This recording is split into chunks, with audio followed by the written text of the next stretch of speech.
Okay, let's feedback from this really, really important discussion, starting with this table and then moving to this one and then finishing with our hardcore thinkers over there.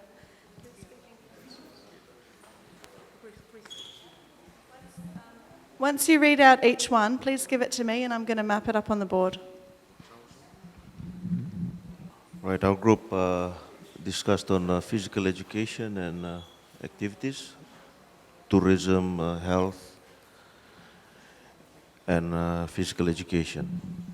And some of the things that we came up with was, one, it was mandatory for all island federations to have a PE program in all educational institutions. That we saw as a #1 priority.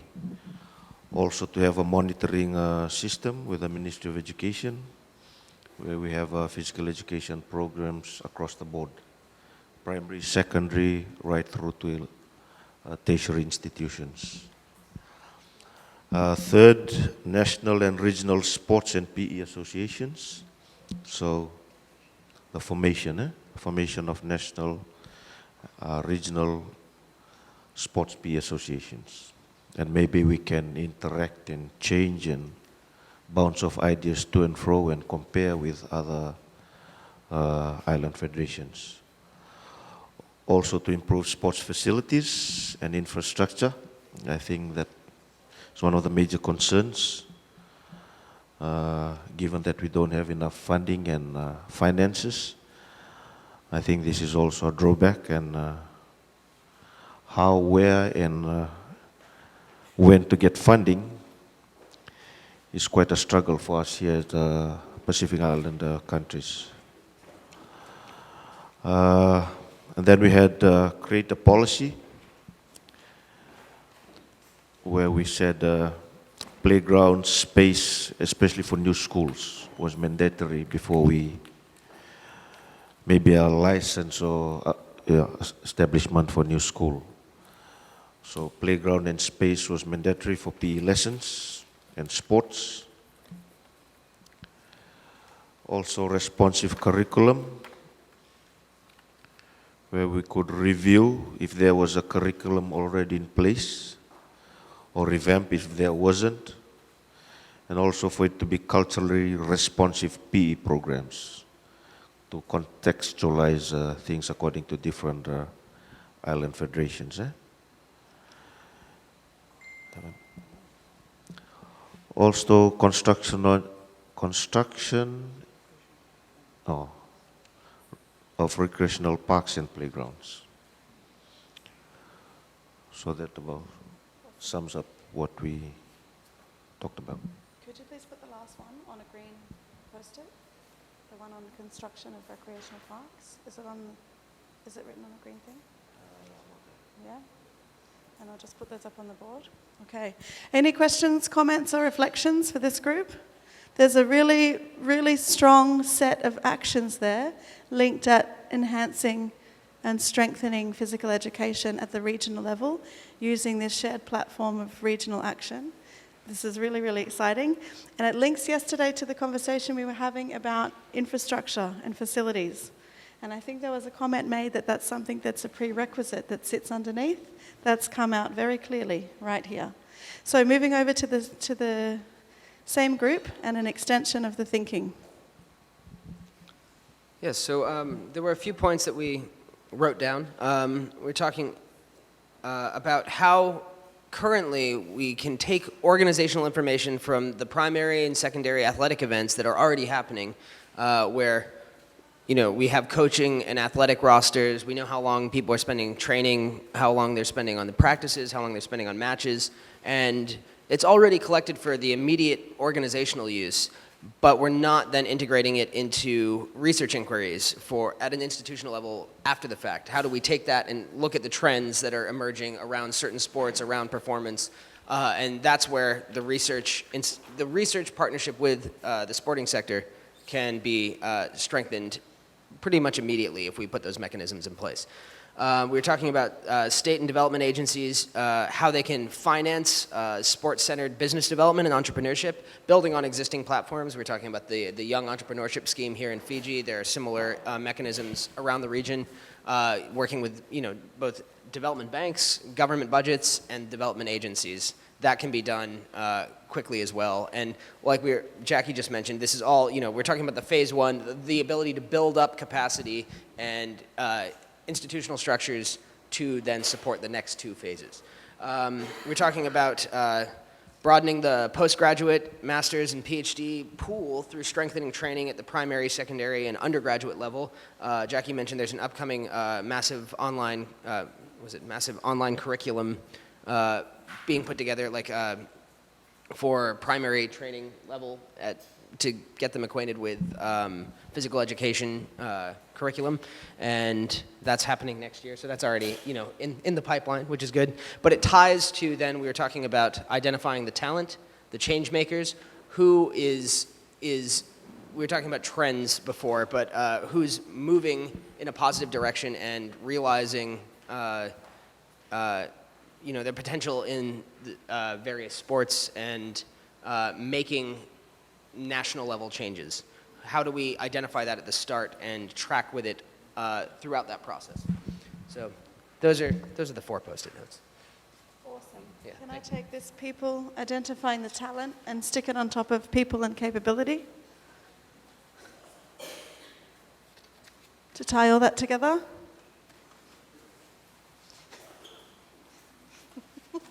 I look at that. There was a cheer from New Zealand. Okay, so this is training and undergrad. This is linked to building and enhancing the education systems for teacher training and upskilling teachers. This one for primary and secondary teachers. So that goes up here to physical education. We have having a state/development agency finance to sports-centered business development and entrepreneurship, building on existing platforms.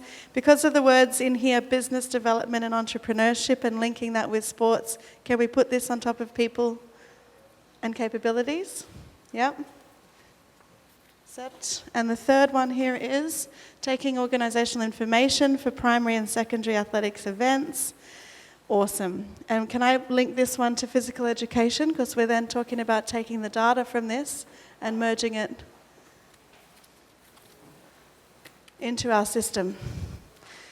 Awesome. So imagine if we put all of that data together from the existing school sport events, from how many hours of physical education people are doing in every country in the region, and graphing it, putting it in a picture, putting it on a map. We'll be able to then make the case for, these are the gaps in physical education. In some island countries, we know there's none.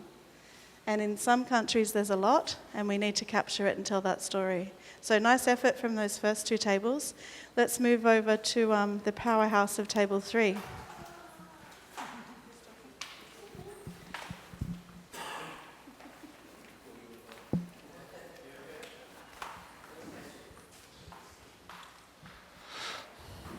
All right, so we started probably a bit higher than our own section, and it could encompass across all 3, but we talked about having a lifelong human development framework that looks at all the different aspects that will come into this from all those 3 areas. And we also thought it was really important the role the sports ministers meeting plays to actually track this framework and having some accountability for the countries about how they're tracking. We did come up with a few policies, guidance and frameworks, but we thought what was really important is that monitoring of those and the need for action plans to accompany them. So some of the policies we looked at were a regional safeguarding policy, which is all-encompassing. We specifically also picked out a regional safeguarding children in sport policy. Whether that sits under the whole safeguarding policy or its own policy is something we had some debate about and probably didn't come to an answer on. We also looked at a regional anti-doping policy in partnership with ORADO. We also had a regional sports integrity policy. And the last one was in that human rights section. It's probably not a policy we need, but probably an inclusive policy guide to guide the work for the region. Unreal. Does anyone have any questions or comments for the third table? Yep. Oh, that's okay. That's okay. Thank you for the clarity. Sorry, thank you for the great discussions and also from our colleagues, which was really good. Just to mention, there's a lot of crossover in things that we're discussing. And one of the key ones that we picked up is the research data, which is really important. The NFs are doing a lot of things like that. Could I suggest that possibly include the National Olympic committees into data collection? Because they would also be able to provide data that the NFs are doing. But they would report directly to, for example, FASANOC or SASANOC or TASANOC. The other thing is, in terms of, we're talking about educational courses at educational institutions, but if you look at, again, back to sports tourism and sustainable development and all that, there's so much crossover potential when you're talking about physical education, higher performance. Then you're looking at things like event management that crosses over to your management, school of management. You're looking at culinary tourism. For example, if we have the Oceania competition here, the Oceania Sevens, you could have a music festival running at the same time, as well as the culinary events. Yeah, food tourism to promote agriculture produce and creating traditional healthy foods instead of serving the organic stuff rather than serving the traditional barbecue and things like that. But it becomes, it touches all the SDGs, but just in terms of the crossover in the educational institutions, there's so many things that sports can touch with. You've got event management, you've got agriculture, and it all ties together, and that's something that maybe we're not actually thinking about at the moment. Just wanted to throw that out there. Does that change anything that's up here? I'd also like to add to what the second table was talking about, having Make it green. more master's and PhD thesis students in the Pacific Islands. I think that's a good idea, because we were talking about compulsory physical education presence in all levels, including higher education, whether they're colleges or universities. There should be mandatory presence of physical education. And to do that, we need to have people who are increasingly at masters and PhDs for the area in the Pacific Islands for that to happen, which is an important point. If we have to have mandatory physical education at the bottom, there has to be people at the top and programs being built at the top to begin with too. So I think that was a connection. Jackie, something just dawned on me. The policy, because currently if we look at some of the sporting events, the sponsors like Fiji Coca-Cola games, we're trying to promote healthy athletes and healthy children, but we tend to use companies that don't really provide healthy drinks. So perhaps we can have a policy in place where we only allow companies that provide healthy drinks and healthy food to sponsor our tournaments. Just a thought. Thank you.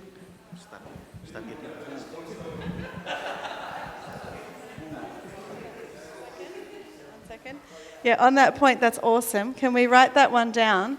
That one fits under integrity and safeguarding and protection. Last year, I'm not sure if you were there, Ben, 2018, at the Commonwealth Games, Australian government, the Queensland government hosted a forum alongside International Day of Sport for Development and Peace.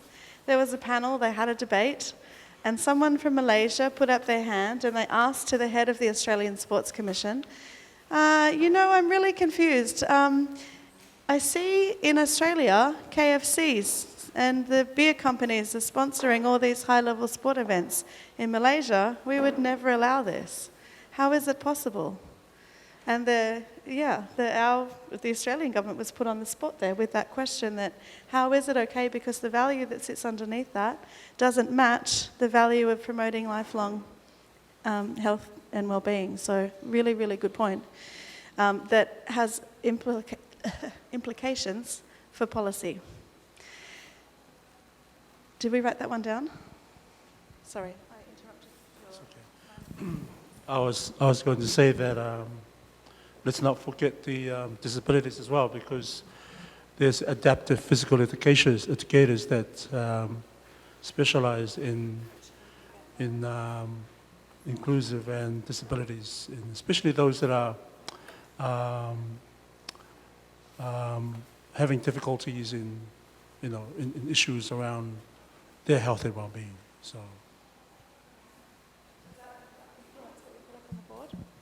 You're mentioning inclusivity as it relates to the workforce.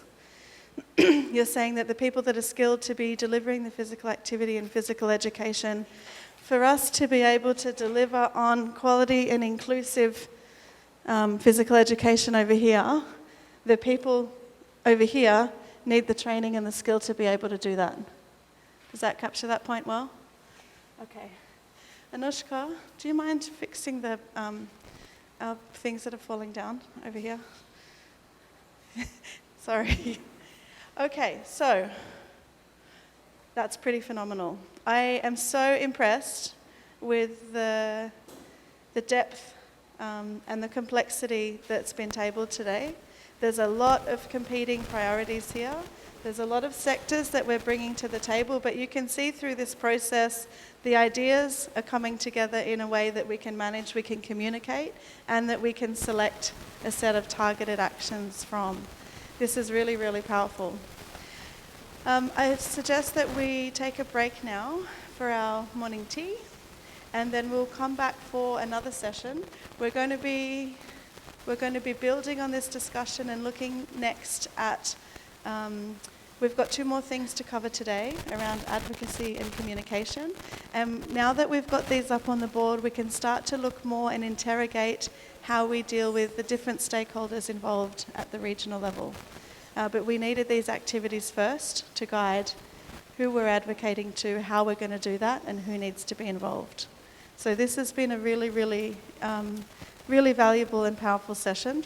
Thank you for your patience. I saw your faces when you were looking at that video.